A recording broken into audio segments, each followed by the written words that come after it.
Hello అండి, నమస్తే. Welcome back to my YouTube channel. This SK Molali mechanical department assistant professor. So ఈరోజు మీ ముందుకు ఒక ప్రాబ్లం తీసుకొస్తున్నాను అనమాట వీడియో. సో ఇది వచ్చేసి ప్రాబ్లం టార్షన్ షాఫ్ట్స్ అనమాట. సో ప్రాబ్లం చూడండి. A solid shaft of 100 mm diameter transmit 75 kilowatts power at 150 rpm taking modulus of rigidity of 0.85 into 10 to the power Newton per mm square. Determine torsion shaft maximum shear stress induced. Third one shear stress at radius of 30 mm. So ఇది problem అనమాట. ఈ problem ఏంటంటే shaft diameter 100 mm ఉంది, transmit power 75 kilowatts, 150 rpm speed అనమాట. So ఇక్కడ వచ్చేసి modulus of rigidity 0.85 into 10 to the power Newton per mm square తీసుకున్నారు.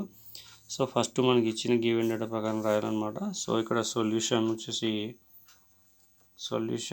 P is equal to power ఇచ్చాడు కాబట్టి 75 కిలోవాట్స్. దీన్ని 75 into 10 to the power 3 వాట్స్గా రాసుకుంటాం. తర్వాత D is equal to diameter 100 mm ఇచ్చాడు. Next speed is equal to N value అనమాట. ఇక్కడ 150 rpm ఇచ్చాడు.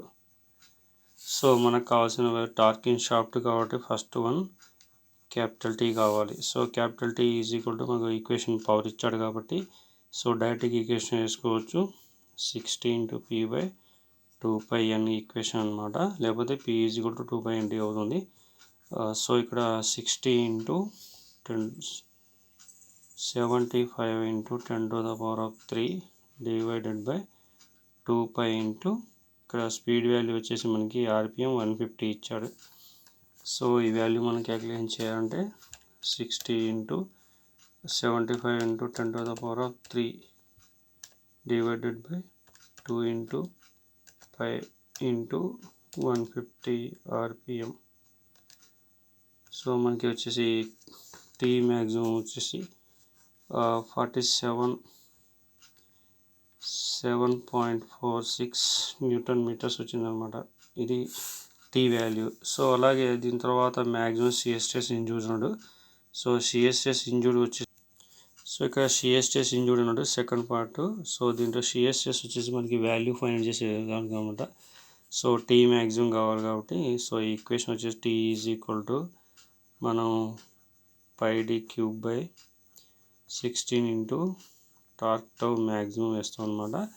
సో మనకి ఇచ్చిన వాల్యూలో D వాల్యూ T వాల్యూ తెలుసు కాబట్టి మనం ఇక్కడ వేసుకోవాల్సిన వాల్యూ ఏంటంటే so T maximum is equal to పైకి పై d³ మనకి ఇచ్చిన డయామీటర్ వాల్యూ ఏదైతే ఉందో ఆ వాల్యూ చూసుకోవాలన్నమాట. సో మనకి T వాల్యూ ఇచ్చాడు కాబట్టి T మ్యాక్సిమం ఫైండ్ చేయాలంటే ఈ వాల్యూ వస్తుంది. టోటల్గా ఈ వాల్యూ మనకి ఏదైతే T ఇచ్చాడో ఆ వాల్యూ వేసుకోవాలి. సో ఇక్కడ 16 వాల్యూ ఉంది కాబట్టి 16 into 47. సో ఈ T వాల్యూ అనమాట 47 7.46 డివైడ్ న్యూటన్ మీటర్లో కన్వర్ట్ చేసాం కాబట్టి న్యూటన్ మీటర్ రాసాం. డివైడెడ్ బై ఇక్కడ ఇచ్చిన వాల్యూ పై ఇచ్చాడు. సో పై D వాల్యూ వచ్చేసి 100 అనమాట cube.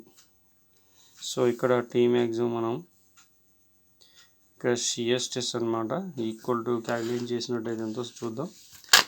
So 16 into 47 4.6 into 10 to the power 3 divided by pi into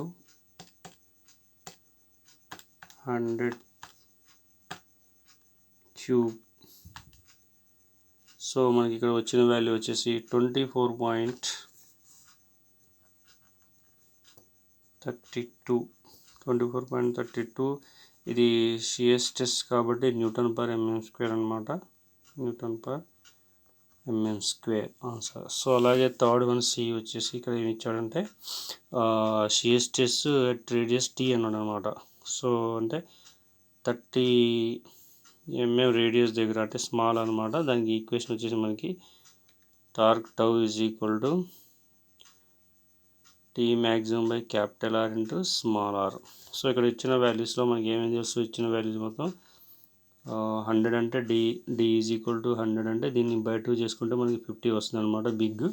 so small r already 30 ఇచ్చాడు కాబట్టి సో ఇక్కడ ఇది ఇంటూ T మ్యాక్సిమం అంటే ఇక్కడ షియర్ స్ట్రెస్ మ్యాక్సిమం వాల్యూ అంటే 24.32 పైన ఉంది కదా. సో ఈ value divided by 50 into small R అంటే ఇక 30 అనమాట. 30. సో ఈ వాల్యూ మనం క్యాలిక్యులేట్ చేసినట్టయితే so 24.32 into 30 divided by 50. So మనకి ఇక్కడ 14 అంటే 14.59 ఇలా వచ్చిందనమాట. ఇది Newton per MM square. So ఈ విధంగా ఫైండ్ చేస్తాం. 3 వాల్యూస్ ఇక్కడ క్యాపిటల్ T, తర్వాత షియర్ స్ట్రెస్, తర్వాత వచ్చేసి ఓన్లీ 30 degrees దగ్గర షియర్ స్ట్రెస్ రేడియస్ అనమాట. సో ఈ విధంగా క్యాలిక్యులేట్ చేస్తాం అనమాట ప్రాబ్లం. సో నెక్స్ట్ వీడియోలో ఇంకో ప్రాబ్లంతో మీ ముందుకు వస్తాను. Thank you for watching this video.